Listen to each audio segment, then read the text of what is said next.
Hi friends, welcome to my channel. This video is sponsored by BuyMote app.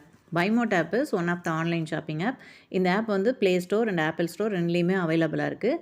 இந்த ஆப்பில் நம்ம வீட்டுக்கு தேவையான grocery item, health care, oral care, baby care, packing essentials இப்படி எல்லா category ப்ராடக்ட்டுமே அவைலபிளாக இருக்குது. இவங்களோட லிங்க் வந்து நான் டிஸ்கிரிப்ஷனில் கொடுக்குறேன். டவுன்லோட் பண்ணி செக் பண்ணி பாருங்கள். நம்ம வீட்டுக்கு தேவையான எல்லா பொருட்களுமே தரமாகவும் விலை குறைவாகவும் வாங்குறதுக்கு ஒரு பெஸ்ட் ஆப்னே சொல்லலாம். வாங்க இப்போ வீடியோக்குள்ளே போகலாம். இந்த வீடியோவில் நாம் வந்து பார்க்க போகிறது ஸ்ட்ரைப்டு பட்டன் ஹோல் ஸ்டிச். அதுக்கு வந்து எப்பவும் போல் சில்க் த்ரெட் வந்து டபுள் ஸ்டாண்ட்ஸ் எடுத்து நாட் போட்டு வச்சுருக்கேன். இதுக்கு நீடில் பார்த்திங்கன்னா அயன் நீடில் தான் நம்ம யூஸ் பண்ண போகிறோம். அயன் நீடில் வந்து இது வந்து த்ரெட் நீடில், இதுக்கு நம்பர்ஸ் கிடையாது. இந்த பட்டன் ஹோல் ஸ்டிச்சு வந்து ஏற்கனவே நம்ம வந்து பட்டன் ஹோல் ஸ்டிச் பார்த்துருக்கோம், அதில் ஃபில்லிங் பார்த்துருக்கோம். இது வந்து ஸ்ட்ரைப்டு பட்டன் ஹோல் ஸ்டிச். இதுவும் வந்து ஒரு ஃபில்லிங் ஸ்டிச்சாக தான் நம்ம யூஸ் பண்ண போகிறோம். பட்டன் ஹோல் ஸ்டிச் போட தெரிஞ்ச எல்லாருக்குமே வந்து இந்த ஸ்டிச்சு வந்து ரொம்பவே ஈஸியாக இருக்கும். இப்போ வந்து நம்ம கிளாஸில் வந்து கிட்டத்தட்ட ஒரு 20 ஸ்டிச்சஸ் வந்து போட்டோம். எல்லாமே சில்க் த்ரெட் வச்சு தான் யூஸ் பண்ணியிருக்கோம். இதில் வந்து உங்களுக்கு நல்லாவே வந்து த்ரெட் எப்படி ப்ராக்டிஸ் பண்ணுறதுங்கிற ஒரு இது பழக்கம் வந்திருக்கும். இப்போ இதுக்கு வந்து நான் இந்த மாதிரி 3 லைன்ஸ் போட்டிருக்கேன். ஸோ இப்போ நம்ம கீழே இந்த ஃபஸ்ட் லைன்லேருந்து ஸ்டார்ட் பண்ணி செகண்ட் லைனுக்கு ஒரு செயின் போட போகிறோம். லாங் செயின் மாதிரி தான் வரும். போட்டுட்டு செகண்ட் லைன்லேருந்து தேர்ட் லைனுக்கு அடுத்த செயினை கொண்டு போகணும். போயிட்டு மேலேருந்து டைரெக்டாக தேர்ட் லைன்லேருந்து ஃபஸ்ட் லைனுக்கு செயினை கொண்டு வந்துடணும். அந்த பேக் சைடு இழுத்து கொண்டு வரும் இல்லையா பட்டன் ஹோலில், அதே மாதிரியே பேக்கில் இழுத்து கொண்டு வந்துட வேண்டியதான். தென் திரும்ப அந்த இடத்துல ஒரு லாக்கிங் ஸ்டிச் போட்டுட்டு ஃபஸ்ட்டுலேருந்து செகண்டு, செகண்ட்லேருந்து தேர்டு, தேர்ட் டு ஃபஸ்ட்டு, அங்கே ஒரு லாக் ஸ்டிச்சு. இப்படி மாறி மாறி நம்ம கண்டினியூஸாக போட வேண்டியது தான். இந்த ஏன் அந்த லாக்கிங் போடுறோன்னா, அந்த ஸ்டிச்சு வந்து நகராமல் இருக்கிறதுக்கு தான் அந்த இடத்துல ஒரு லாக் போடுறோம். லாக்கு கண்டிப்பாக போடணும், அதை மறந்துடாதீங்க. இப்போ ஃபஸ்ட்டு இங்கேருந்து ஃபஸ்ட் லைன்லேருந்து எடுத்து செகண்ட் லைனுக்கு ஒரு சின்ன செயின்னு, அங்கேருந்து தேர்ட் லைனுக்கு ஒரு செயின், தென் தேர்ட்லேருந்து அப்படியே பேக் சைடில் த்ரெட்டை கொண்டு வந்து ஃபஸ்ட் லைனில் ஒரு செயின், லாங் செயின் மாதிரி கொண்டு வந்து போட்டுட்டு அங்கே ஒரு லாக்கிங் ஸ்டிச்சு.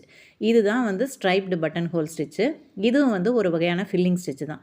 நம்ம ஆல்ரெடி பார்த்திங்கன்னா tambour, long and short, water filling stitch, இந்த மாதிரி நிறைய ஃபில்லிங் ஸ்டிச்சஸ் பார்த்துருக்கோம். ஒவ்வொன்றும் பார்த்திங்கன்னா ஒவ்வொரு மாதிரி இருக்கும். இந்த ஸ்டிச்சு பார்த்திங்கன்னா கீழ்ப்பக்கம் கொஞ்சம் அடர்த்தியாகவும், மேலே வந்து அந்த கொஞ்சம் வந்து தள்ளி தள்ளியும் இருக்கிற மாதிரி இருக்கும். இந்த மாதிரி ஸ்டிச்சு வந்து எதுக்கு யூஸ் பண்ணுவீங்கன்னு பார்த்தீங்கன்னா, ஒரு ஃப்ளாரோட பெட்டலை வந்து கொஞ்சம் டிசைனாக நம்ம பண்ணுறதுக்கு இந்த ஸ்டிச் யூஸ் பண்ணலாம். அப்படி இல்லைன்னா பீகாக்கோட ஃபெதர்ஸ் வந்து ஒன்று ஒன்று அடுக்கி வச்ச மாதிரி இருக்கும் இல்லையா, அதுக்கு வந்து ரொம்பவே இந்த ஸ்டிச்சு மட்டும்தான் நம்ம யூஸ் பண்ணுவோம். இது போடும்போது உங்களுக்கு பார்த்திங்கன்னா டிஃப்ரெண்ட் நல்லாவே தெரியும். இதுலேயே வந்து ஷேடட் பட்டன் ஹோல்னு டபுள் கலர் கொடுத்து ஷேட் கொடுத்தும் பண்ணலாம். அது நம்ம நெக்ஸ்ட்டு கிளாஸில் பார்க்கலாம். இது வந்து பீகாக்கோட ஃபெதரை வந்து நீங்கள் ஃபில் பண்ணுறதுக்கு இந்த ஸ்டிச்சு வந்து ரொம்பவே இம்பார்ட்டண்ட்டாக இருக்கும். உங்களுக்கு ரொம்ப ஈஸியான ஸ்டிச்சும் கூட, இம்பார்ட்டண்ட்டான ஸ்டிச்சும் கூட. ஓகேவா?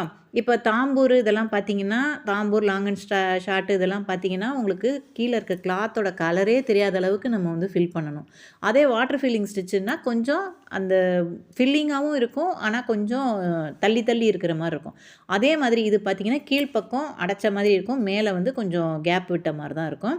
இந்த ஸ்டிச்சு போடும்போது உங்களுக்கு கீழெல்லாம் வந்து நிறைய ஹோல்ஸ் வரத்தான் செய்யும். அதை நம்ம ஆஃப்டர் என்ன பண்ணலான்னா, போட்டு முடிச்சுட்டு ஒரு அவுட்லைன் கொடுக்கும்போது கண்டிப்பாக அவுட்லைன் வந்து செயின் ஸ்டிச் வச்சு கொடுக்கும்போது கண்டிப்பாக அந்த ஹோல்ஸ் எல்லாம் மறைஞ்சிரும். இப்போ இந்த 20 கிளாஸில் வந்து உங்களுக்கு சில்க் த்ரெட்டை பற்றி நிறைய நாலேஜ் கிடச்சிருக்கும். எப்படி நம்ம சில்க் த்ரெட்டை ஈஸியாக ஹேண்டில் பண்ணுறதுங்கிறது, நீடில் எப்படி ஹேண்டில் பண்ணுறதுங்கிறது எல்லாமே உங்களுக்கு ரொம்பவே ஈஸியாக பழகியிருப்பீங்க. ஸோ இது வந்து இந்த ஸ்டிச்சு இப்போ போடும்போது உங்களுக்கு ரொம்பவே ஈஸியாக தான் இருக்கும். இதில் எந்தவித கஷ்டமுமே கிடையாது. ஈஸியாக போடக்கூடிய ஸ்டிச்சு தான். அதனால் பார்த்துக்குங்க. பார்த்துட்டு எப்படின்றத அழகாக ஃபாலோ பண்ணிக்கோங்க. இப்போ இந்த இடத்துல நம்ம வந்து எப்போதும் போல் எண்ணாட் போட்டு இதை முடிச்சிட வேண்டியதான். எண்ணாட் போடும்போது கவனமாக போடுங்க. இப்போ இந்த ஸ்டிச்சு பிரிஞ்சிருச்சுன்னு வைங்களேன், பிரிஞ்சாக்க அது திருப்பி பிரித்து விட்டுட்டு முதல்ல கொஞ்சம் 2 செயின் பிரித்து விட்டுட்டு கூட நீங்கள் போடுங்க. ஏன்னா எண்ணாட் போடும்போது அந்த இடத்துல நாட்டு சரியாக விழலை அப்படின்னா, இல்லை மேலே தூக்கிட்டு இருக்கு அப்படின்னாலும் அது அசிங்கமாக தெரியும். நீங்கள் ஆரம்பத்திலேயே எண்ணாட் போடும்போது கரெக்டாக போட்டு ப்ராக்டிஸ் பண்ணிட்டீங்கன்னா கடைசியில் வந்து அது ஒரு பிரச்சனையாகவே வராது. இல்லைன்னா நிறைய பேர் என்ன ஆகும்னா, ஆரம்பத்தில் இதை அசால்ட்டாக விட்டுடுறாங்க. அதுக்கப்புறம் பார்த்திங்கன்னா இதை வந்து எண்ணாட் போடும்போது அந்த மேலே தூக்கிட்டு இருக்கிறது, இல்லை சரியாக நாட்டு விழாமல் இருக்கிறது, இந்த மாதிரி பிரச்சனையெல்லாம் வரும்போது அது அந்த ப்ளவுஸில் ஒர்க் பண்ணும்போது அவங்களுக்கு அது வந்து பெரிய ஒரு பிரச்சனையாகவே இருக்கும். அந்த மாதிரி இல்லாமல் எந்த இடத்துல உங்களுக்கு சிக்கு விழுகிற மாதிரி தெரியுதா அந்த இடத்த பிரித்து கூட விடுங்க. பிரித்து விட்டுட்டு 2 ஸ்டிச்சு 3 ஸ்டிச்சு பிரித்து விட்டுட்டு அந்த இடத்துல எண்ணெய் நாட்டை போடுங்க. நீங்கள் அந்த இடத்துல நாட்டு போட்டிருக்கீங்கிறதே தெரியாத அளவுக்கு நம்ம நாட்டு போட கற்றுக்கணும். ஓகேவா? நாட்டு வந்து ரொம்ப முக்கியம் ஆரியில், அதை கரெக்டாக கற்றுக்கங்க. இப்போ வந்து இந்த இடத்துல நான் ஒரு பெட்டல் ஷேப் வரைஞ்சிருக்கேன். எப்போயுமே பெட்டல் பார்த்திங்கன்னா கீழே குறுகியும் மேல் பக்கம் வந்து விரிஞ்சும் இருக்கும். ஸோ நம்ம அதுக்கு தகுந்த மாதிரி தான் போடணும். இந்த சென்டரில் வந்து ஒரு ஜஸ்ட் நீங்கள் பிகினராக இருக்கும்போது ஒரு லைன் கூட லைட்டாக கண்ணுக்கு தெரியாமல் ஒரு லைன் வரைஞ்சிக்கோங்க. ஏன்னா அந்த செகண்ட் லைன் வரணும் இல்லையா? அது ஒரே மாதிரி வந்தால் தான் நல்லாயிருக்கும். மேலே ஏறி கீழே இறங்கி அந்த மாதிரி இருந்தால் நல்லா இருக்காது. ஸோ அதுக்காக உங்களுக்கு தெரியணும்னு நினச்சிங்கன்னா அந்த இடத்துல ஒரு லைன் போட்டுக்கோங்க. இல்லை என்னால் நார்மலாகவே போட முடியும்னு நினச்சிங்கன்னா அந்த லைன் கூட அவசியம் இல்லை. போட்டு இப்போ இந்த பெட்டலை ஃபில் பண்ணும்போது இதில் ஒரு பெரிய விஷயம் என்னென்னா, நம்ம ஆரம்பிக்கும் போது கொஞ்சம் கிராஸாக ஆரம்பிக்கிறோம். சென்டரில் வர வர வர வர அப்படியே ஸ்ட்ரைட்டாக வரணும். தென் அந்த சைடு ரைட் சைடு போக போக இப்போ லெஃப்ட் சைடு ஆரம்பிச்சிருக்கோம். ரைட் சைடு போக போக பார்த்திங்கன்னா அதே மாதிரி கிராஸாக போயிடணும். அப்போ தான் அந்த பெட்டல் வந்து உங்களுக்கு பார்க்குறதுக்கு நல்லாயிருக்கும். ஒரு சிலர் என்ன பண்ணுவாங்கன்னா இப்படியே சாய்வாகவே போட்டுட்டு போயிடுவாங்க. கடைசி வரைக்கும் சாய்வாகவே போட்டு போவாங்க. அப்போ போகும்போது பார்த்திங்கன்னா அந்த பெட்டலோட ஷேப்பும் மாறிடும். அதோட லுக் வைஸ் பார்த்திங்கன்னா அது நல்லாவே இருக்காது. ஸோ நம்ம என்ன பண்ணணும்னா ஆரம்பத்தில் இங்கே ஸ்டார்டிங்கில் போடும்போது கொஞ்சம் கிராஸாக போடணும். அப்புறம் வர வர பார்த்திங்கன்னா சென்டராக குத்த ஆரம்பிக்கணும். அப்போ நீங்கள் சென்டராக வர வர என்ன ஆகுனா கீழ்ப்பக்கம் வந்து ஏற்கனவே குறுகி இருக்குது, மேல் பக்கம் விரிஞ்சிருக்கு. அப்போ என்ன பண்ணுவீங்க, குத்துன இடத்துலே தான் திரும்ப திரும்ப குத்துற மாதிரி தான் இருக்கும்.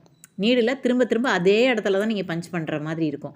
அது ஒன்றுமே பிரச்சனை கிடையாது. நீங்கள் இந்த மாதிரி போட்டுட்டு கடைசியாக ஒரு அவுட்லைன் கொடுத்துட்டிங்கன்னா அந்த நீடில் ஹோல்ஸ் எதுவுமே அங்கே தெரியாது.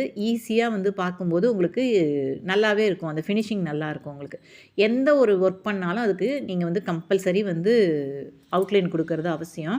இப்போ இதை என்ன ஷேப்பில் நம்ம ப்ராக்டிஸ் பண்ணணும்னு பார்த்தீங்கன்னா இந்த பெட்டல் ஷேப் வந்து ஒன்று ப்ராக்டிஸ் பண்ணிக்கோங்க. ஏன்னா இந்த ஒரு 4-5 பெட்டல் சேர்த்து போட்டிங்கன்னா ஒரு ஃப்ளார் வந்துடும். நடுவில் ஒரு பெரிய ஸ்டோன் ஓட்டிட்டு இந்த 5 பெட்டலை சேர்த்து போடும்போது அது ஒரு ஃப்ளார் ஷேப்பில் நமக்கு கிடச்சிடும். ஸோ இந்த மாதிரி இதை லைன்ஸ் போட்டு இல்லை லைன்ஸ் போடாமல் ப்ராக்டிஸ் பண்ணிக்கோங்க. அடுத்து வந்து இது இந்த முக்கியமான ஷேப் என்னென்னா திலகம் ஷேப்பு. இந்த திலகம் ஷேப்பை வச்சு தான் நம்ம பீகாக்கோட ஃபெதர்ஸை வந்து டிசைன் பண்ண முடியும். ஓகேங்களா? இது பாடி ஷேப்புக்கு கூட கொஞ்சம் பெரிய திலகமாக போட்டு நம்ம பண்ணலாம். ஸோ இந்த எண்டில் ஸ்டார்ட் பண்ணி இப்படி ஃபஸ்ட்டு, செகண்டு, தேர்டுன்னு நம்ம போட்டுகிட்டே போயிடலாம். இதில் இன்னொன்று என்ன பண்ணலான்னா இந்த இடத்துல சின்னதாக ஒரு ஸ்டோனை ஒட்டிட்டு இந்த ஸ்டோனுக்கு அவுட்லைன்லேருந்து நம்ம இந்த ஸ்டிச்சை போட்டுகிட்டே போகலாம். அதுவும் வந்து பார்க்கும்போது ரொம்பவே நல்லாயிருக்கும் உங்களுக்கு. ஸோ இது வந்து நம்மளோட க்ரியேட்டிவிட்டியை வச்சு தான் நம்ம யூஸ் பண்ண போகிறோம். ஸோ இது நீங்கள் வந்து வெறும் பெட்டல் மட்டும் போடுங்க. அது நம்ம ஒர்க் பண்ணணும்னு தோணும்போது நம்ம வேறு மாதிரி ஒர்க் பண்ணும்போது அந்த ஸ்டோன் வச்சு இந்த மாதிரிலாம் ஐடியா பண்ணிக்கலாம் நம்ம.